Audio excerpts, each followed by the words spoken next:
In Mumbai, India, there is a community of roughly 60,000 people who are, according to genomic analysis, genetically closer to the farmers who domesticated the first goats 10,000 years ago in the Zagros Mountains of Iran than the people currently living in Iran are. They are called the Parsis. They left Iran 1400 years ago. They have lived in India ever since. And by leaving, they preserved a genetic signal that 14 centuries of Iranian history slowly diluted in the people who stayed. The refugees are more ancient than the homeland. That is what this story arrives at. But to understand how that is possible, you need to start with a geographic fact that determines everything that follows. Iran sits at the intersection of three landmasses. To the west, the Fertile Crescent, the Arabian Peninsula, the Mediterranean world. To the north, the Caucasus Mountains and the Central Asian Steppe. To the east, South Asia and the Indus Valley. To the south, the Persian Gulf and the Indian Ocean trade routes. Every major migration in Eurasian prehistory either crossed the Iranian plateau or used it as an anchor. Name the forces. Neolithic farmers expanding westward. Indo-European steppe peoples moving south.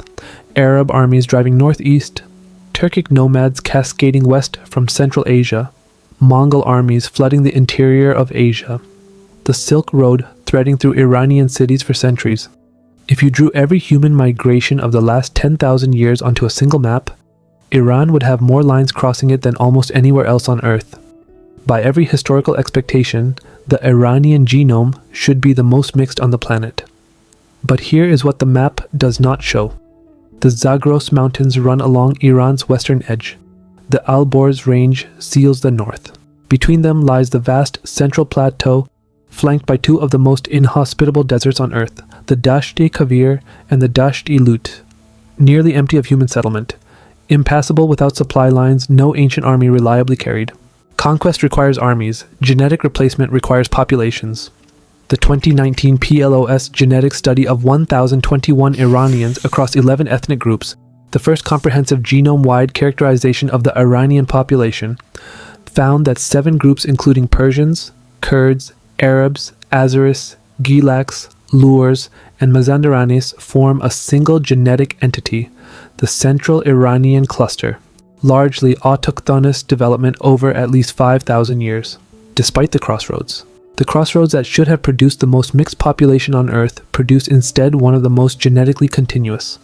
To understand where that 5,000-year baseline actually starts, you need to go back 10,000 years, to a valley in the Zagros Mountains, and to a woman whose genome revised what we thought we knew about the origin of civilization.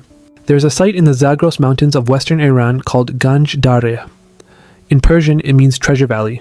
It is, in a measurable scientific sense, exactly that. Ganj Dareh contains the earliest known evidence of goat domestication in the world, dated to approximately 10,000 years ago. The people who lived there were not only managing herds, they were cultivating barley, building permanent mud brick structures. They were, in the most precise language available, inventing the agricultural revolution, not participating in it from a distance, inventing it. In 2016, scientists sequenced the genome of a woman buried there, designated GD13A, dated to 10,000 to 9,700 years before the present. Her genome produced a finding that required a second reading. The Zagros farmers were entirely genetically distinct from the Neolithic farmers of Anatolia, the people who brought agriculture into Europe, not just different. Separated from the ancestors of European farmers by more than 50,000 years of independent biological divergence before the Neolithic even began.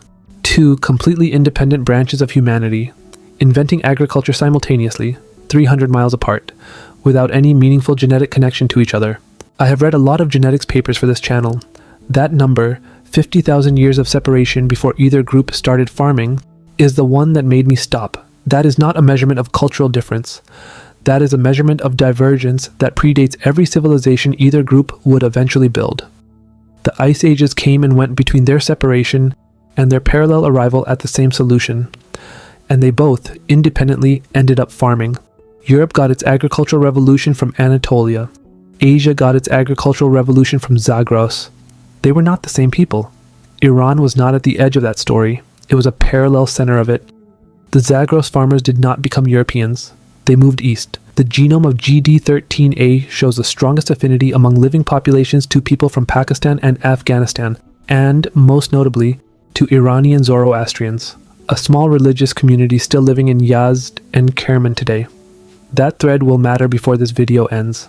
In May 2025, a team from the Institute of Archaeogenomics in Budapest analyzed 50 ancient DNA samples from 9 archaeological sites across northern Iran, spanning 4,700 BCE to 1300 CE, 6,000 years of continuous occupation on the same plateau, 50 individuals, 9 sites, 6,000 years. The same maternal haplogroups, H, J, U, T, and HV, appearing across all of them in roughly the same proportions found in modern Iranians today. At Gol Afshan Tepe in the southern Zagros, the same mountain range as Ganj Dare, they sequenced a male genome from the 5th millennium BCE. He descended from the same early Neolithic farmers of the central Zagros. The lineage established 10,000 years ago was still present 5,000 years later, in the same mountain range, in a man living in the Copper Age. 3 successive empires governed these people across the span. The Achaemenid Empire of Cyrus the Great, Darius, and Xerxes, the largest empire the ancient world had produced, from 550 to 330 BCE. The Parthians from 247 BCE to 224 CE. The Sassanids from 224 to 651 CE. Nearly 1,000 years of successive Persian imperial rule, governing a population genetically continuous with the Copper Age farmers who preceded them by 5,000 years. The study states it directly. Diachronic analyses of uniparental lineages on the Iranian plateau highlight population stability from prehistoric to modern times. Not a theory about cultural resilience, a direct measurement from 50 individuals across 6,000 years at 9 sites. I want to be precise about what that means because it matters. This is not an absence of evidence for change. It is positive evidence for continuity. The haplogroups are not simply missing from later sites. They are present, proportionally consistent across every excavation in the dataset. The plateau did not stay the same by accident. It stayed the same because the population was too large and too established for any conqueror to replace. Then, in 633 CE, something happened that should have ended all of it. In 633 CE, Arab armies crossed into Persian territory. By 651 CE, 21 years later, the Sassanid Empire had collapsed entirely. What followed was not merely a political change, it was a civilizational transformation applied simultaneously at every level. The religion changed.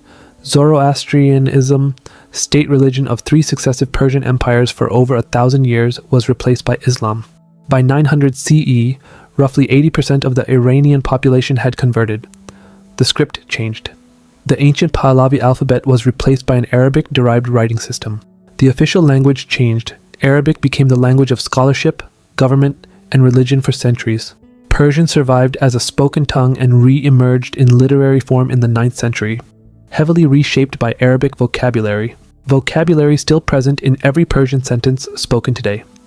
The calendar changed. The name of the country changed.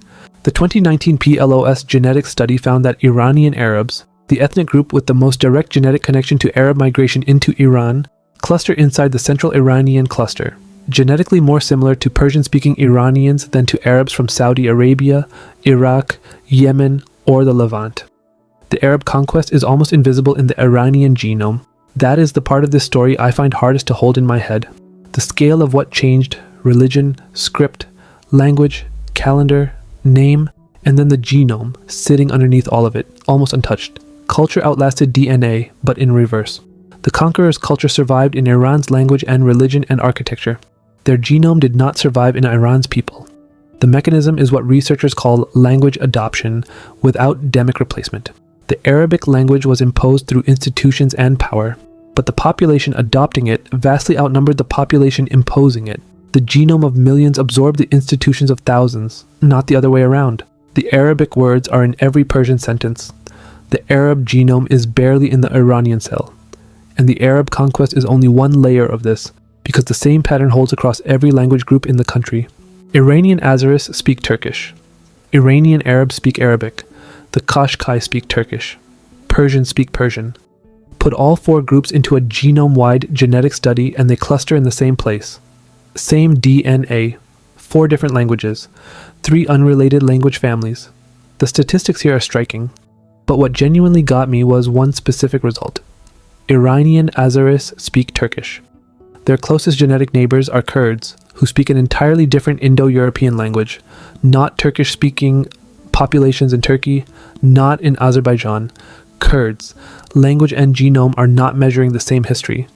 They have not been measuring the same history for at least 1,000 years. A 2013 study of complete mitochondrial DNA in 352 Iranians found that Persian-speaking Iranians and Turkic-speaking Qashqais share a common maternal gene pool, genetically indistinguishable on the maternal line. A Cambridge genetic study found that Iranian Azeris carry the same mitochondrial and Y chromosome profiles as Persians in Iran, not as Turkish populations in Turkey or the Republic of Azerbaijan. An immunogenetic study of Azeris in Tabriz, published 2022, found their closest genetic neighbors are Kurds. The Turkic language arrived in the mouths of roughly 16% of Iran's population. The Turkic genome is essentially absent from their cells. The language traveled. The people who brought it did not arrive in sufficient numbers to change what was already there. The deepest preservation of what the Iranian genome actually contains, however, did not happen through the majority. It happened in a small minority that closed its genetic borders on the day the Arab armies arrived and has never reopened them. Before Islam, Iran was Zoroastrian, the faith associated with the prophet Zoroaster. Most scholars date him to approximately 1200 BCE, was the official religion of the Achaemenid, Parthian, and Sassanid empires. For over 1,000 years, Zoroastrianism was the state religion of the most powerful state in the world. After the Arab conquest, most Iranians converted. A small minority refused. A genome-wide study published in the American Journal of Human Genetics in 2017 found that Iranian Zoroastrians ceased intermixing with outside groups shortly after the Arab conquest of 633 to 654 CE. Their last detectable admixture event dates to approximately 570 BCE to 746 CE, the oldest admixture date found in any sampled Iranian group. Every other ethnic group in Iran shows more recent genetic mixing. The Zoroastrians do not.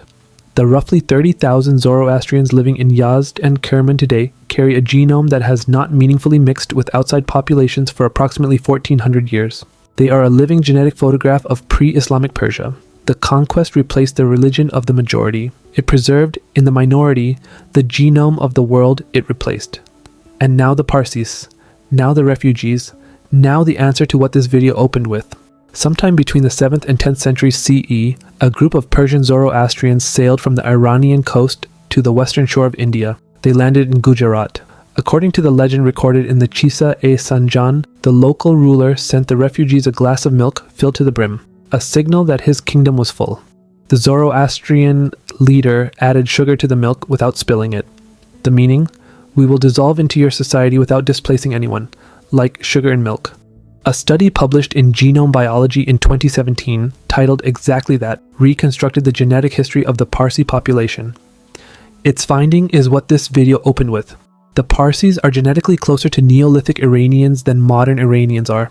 Modern Iranians who remained in Iran across 1400 years received slow, cumulative genetic contributions from Arab settlers, Turkic migrants, and smaller flows. None individually transformative, but collectively enough to shift the genome slightly away from the ancient Neolithic baseline. The Parsis left before that process began.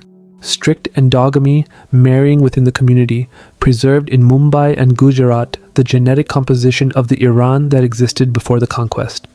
What I find difficult to absorb about this finding is its directionality. We tend to think of preservation as staying. The Parsis preserved by leaving. The people who remained across 14 centuries are genetically slightly further from ancient Persia than a community that sailed away and never came back. Exile preserved what residents slowly lost. Iran is a country where the genome of the people who invented goat domestication 10,000 years ago is still measurable in the population today, where 50 ancient genomes across 6,000 years of archaeological sites produce the same maternal haplogroups found in modern Iranians, where Arab armies ended one of the greatest empires in human history in 21 years and left almost no trace in the genes of the people they governed, where Turkish-speaking Azeris carry a genome identical to Persian-speaking Iranians, where a religious minority sealed its genome shut in 651 CE and has not meaningfully opened it since, and where the community that best preserves what ancient Iran actually looked like genetically is not in Tehran or Shiraz or Isfahan. It is in Mumbai. The Zoroastrian who added sugar to that glass of milk and promised not to displace anyone could not have known what he was also preserving. The genome that would travel with his community to India and remain sealed for 14 centuries. The genome that is today more ancient than the homeland it left. The people who stayed were not less faithful to what Iran had been. They simply lived in a world that kept arriving, and the arrivals, across 14 centuries, barely reached the cell. The most invaded country in the ancient world is one of the most genetically continuous. That is not a coincidence. It is what happens when a population is old enough, large enough, and established enough that every army that arrives dissolves into it rather than replacing it. If you have Iranian roots, or Parsi roots, send this to someone who should know that the genome they carry is older than the history they were taught. The farmers of the Zagros are in there. The empires that governed them are in there. The conquest that renamed everything and changed almost nothing at the cellular level, that is in there too. Thanks for watching.